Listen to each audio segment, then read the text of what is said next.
तो भगवान शंकर को श्रावण प्रिय है, एक कारण कहा कि मंथन में जो विष निकला उस विष का पान किया और भगवान देवताओं ने मिलकर भगवान शंकर का जलाभिषेक किया।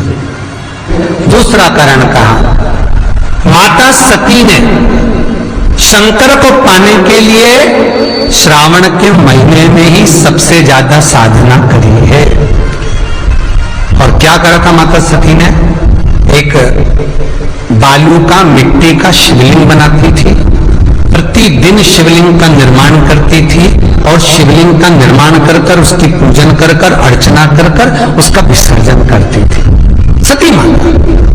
और माता सती का नियम था भगवान शंकर को पाने के लिए शिवलिंग का। तो हमारे यहाँ शिव महापुराण में लिखा है कि पार्थिव शिवलिंग का निर्माण होना चाहिए, और पार्थिव शिवलिंग का निर्माण करना है तो उसके लिए भी वर्णन करा गया।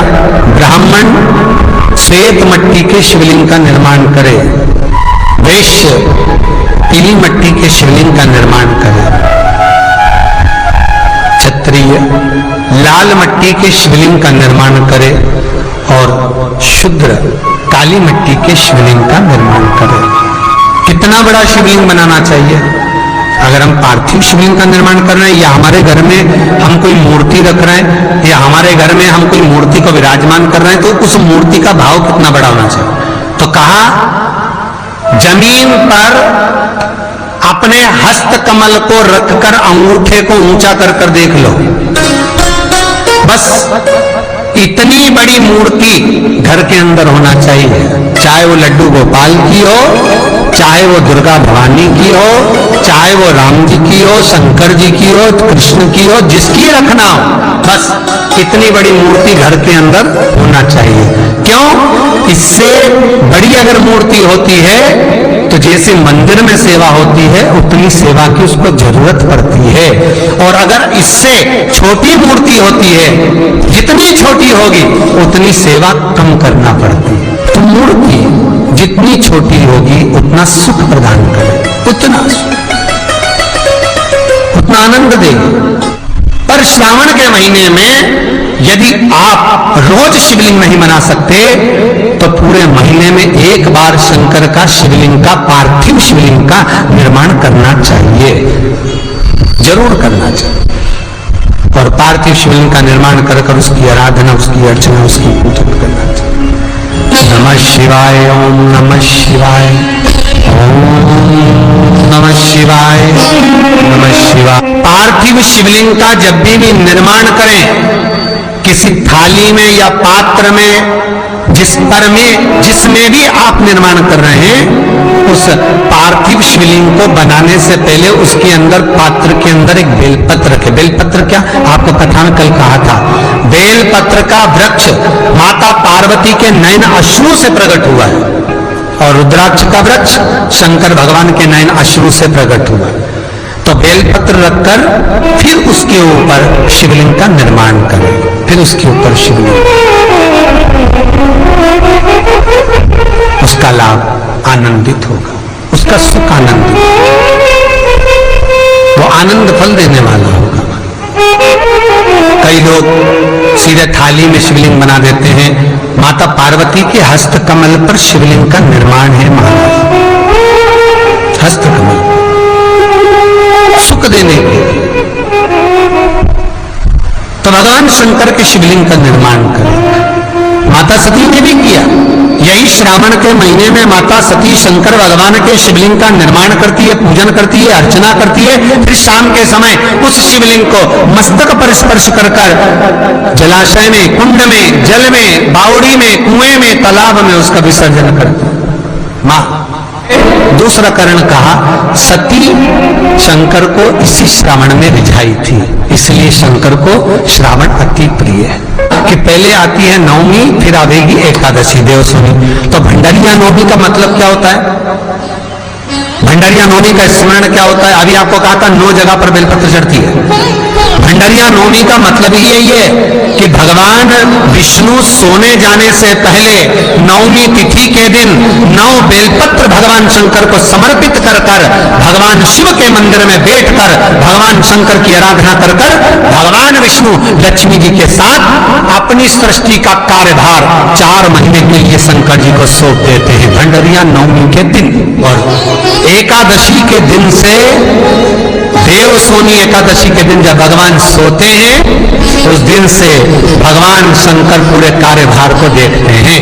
पूरे कार्यभार जब कार्यभार सौंपा गया भगवान शंकर सृष्टि का संचालन करने लगे तब ब्रह्मा और विष्णु ने आकर शंकर जी की आराधना यही श्रावण के महीने में करी थी कि आपने पूरा कार्य अच्छे से संभाला, इसलिए शंकर को श्रावण अति प्रिय है। ये तीसरा कारण है शंकर को श्रावण प्रियता का। अब शिव महापुराण की कथा करिए कि शंकर को श्रावण प्रिय चौथा कारण वर्णन करा कि ये कारण भगवान शंकर की आराधना माता पार्वती ने बाल्यपन से करी, खूब करी, खूब दिल से करी। ये कहते हैं कि अगर 1,00,000 बेलपत्र समर्पित कर रहे हो और तुम्हारे पास में अगर वो बेलपत्र नहीं है तो तुम 1,00,000 मत चढ़ाओ। आप तो एक बेलपत्र, परंतु वो बेलपत्र भी पूर्ण तरह से साफ, सुंदर, सुरक्षित, खंडित ना हो, वो मुझे समर्पित करो। एक चावल का दाना चढ़ाओ पर वो खंडित ना हो, एक फल चढ़ाओ वो खंडित ना हो, एक पुष्प चढ़ाओ वो खंडित ना हो।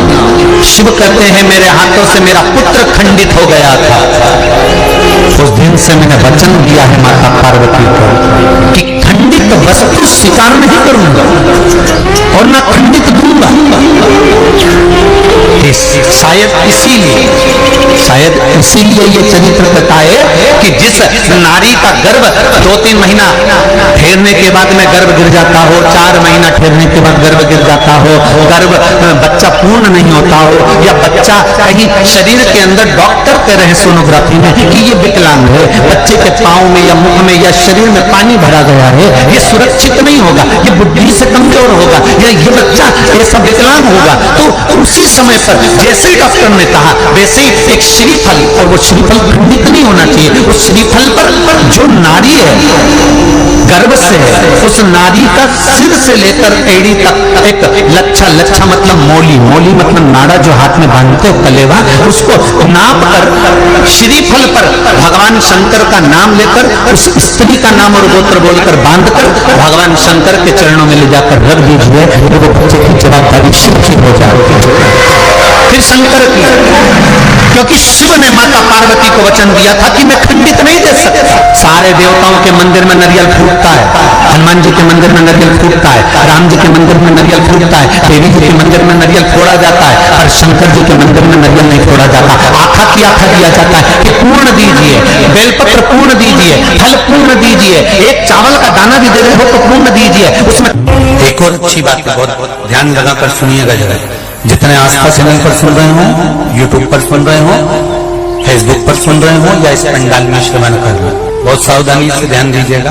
कभी श्रावण महीने में अगर आप शंकर जी के मंदिर में जाएं और शिव मंदिर किसी वृक्ष के नीचे हो, बट वृक्ष के नीचे हो, चाहे पीपल के वृक्ष के नीचे हो, चाहे वो आंवले के वृक्ष के नीचे हो, चाहे वो बेलपत्री के वृक्ष के नीचे हो, चाहे वो शमी के वृक्ष के नीचे हो, चाहे जिस वृक्ष, कोई भी वृक्ष के नीचे अगर कोई शिवालय है, शंकर जी का कोई मंदिर या शंकर जी का कोई शिवलिंग रखा हुआ, तो एक दुर्वा किसी भी श्रावण महीने में तुम जब भी किसी शिवालय में जाएं, जिस वृक्ष के नीचे शिवलिंग हो, उस शिवलिंग पर ये शिवलिंग रखा हुआ है, ये जलाधारी है।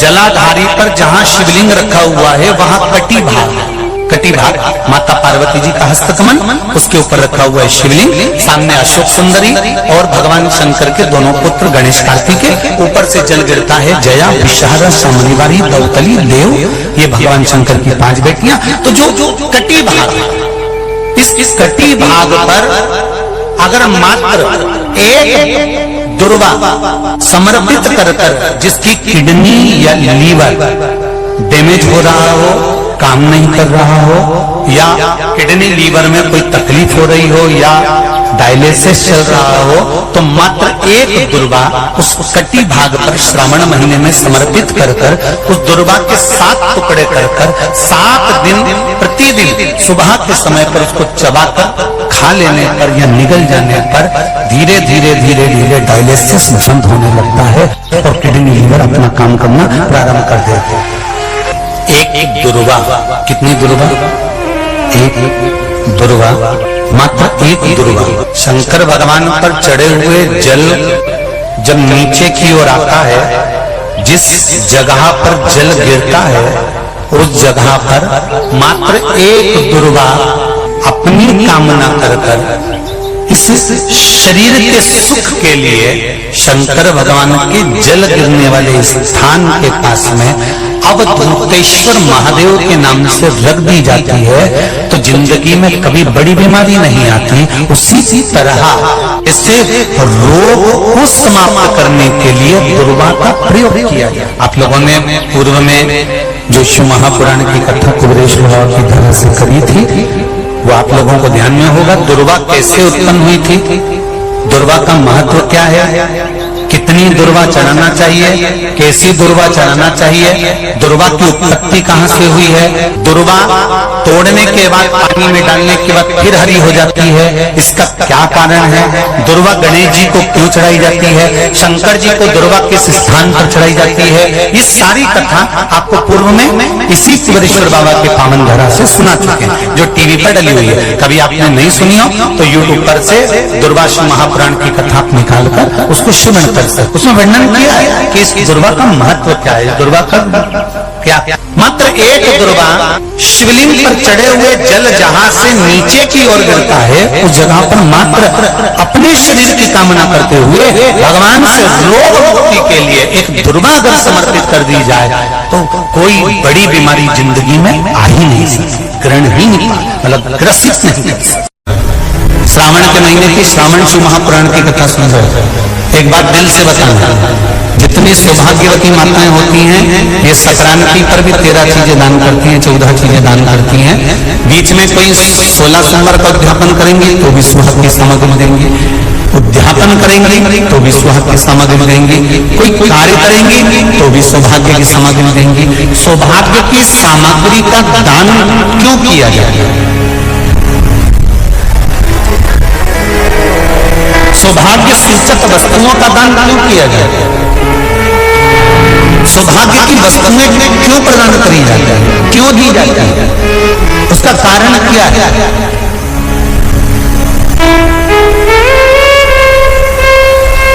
क्यों देते महाराज? भारत की भूमि की सौभाग्यवती माताओं का एक मन की अभिलाषा रहती है, भारत की भूमि की माताओं की एक अभिलाषा रहती है कि जब उसके प्राण छूटे तो अखंड सौभाग्य धारण करके पति के कंधों पर, पुत्र के कंधों पर संसार।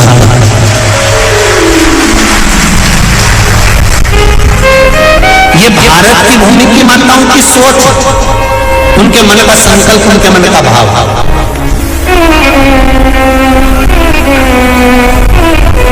क्यों देते हैं चूड़ी का दान, क्यों देते हैं बिंदी का दान, क्यों देते हैं अखंड सौभाग्य का दान, किस महाराज?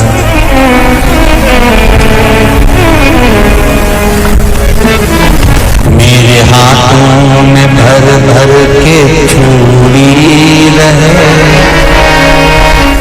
मेरे हाथों में भर भर के चूड़ी, और मैया कोई कामना,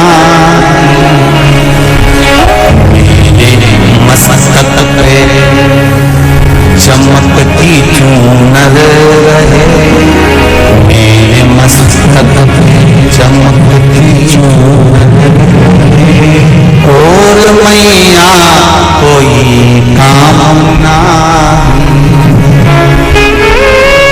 मेरी मांगों में भर भर के सिंदूर रहे, मेरी मांगों में भर भर के सिंदूर रहे, और मैया कोई काम नहीं, मेरे पाँव में बिछुड़ी का जोड़ा रहे। एक बिछुड़ी नहीं, कितनी?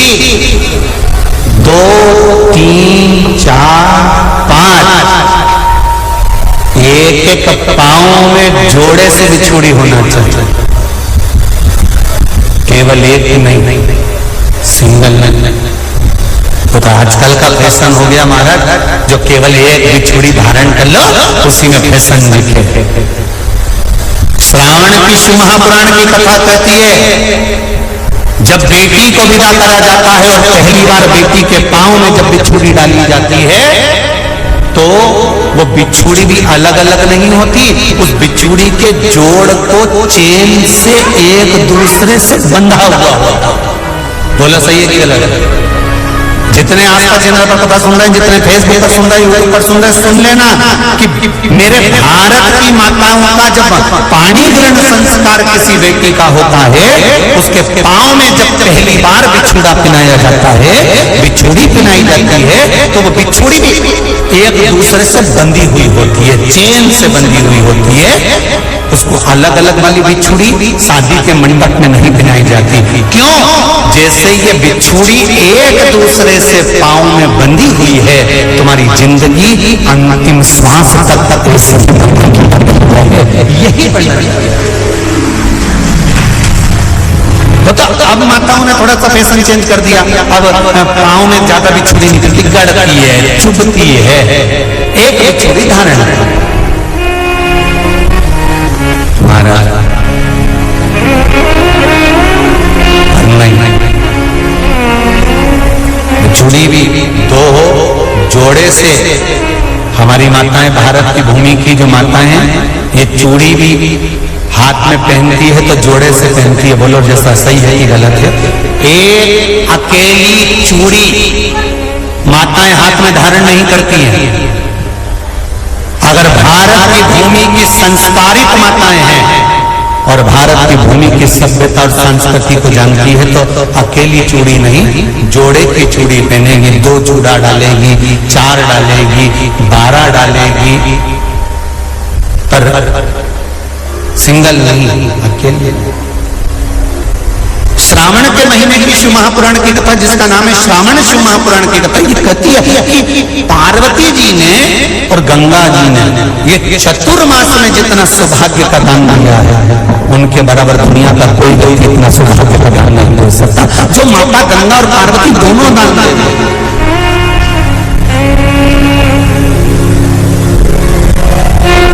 प्रतिदिन दे रहे। और अब आपको फैशन आ गया, तुम लोग जो सौभाग्य का दान देते हो प्लास्टिक की डलिया में देते हो, पर एक एक पुराण को उठा कर देख लेना, एक एक अध्यापन को उठा कर देख लेना, जितनी तुम कथा तुम्हारे घर में छोटी छोटी कथाओं की पोथियां पड़ी हो, उनको उठा कर देख लेना। उसमें नहीं लिखा कि प्लास्टिक की डलिया में सौभाग्य की वस्तु का दान दिया जाता है, उसमें लिखा है बांस की पिटारी में, बांस की डलिया में सौभाग्य की वस्तुओं का दान दिया गया। क्यों?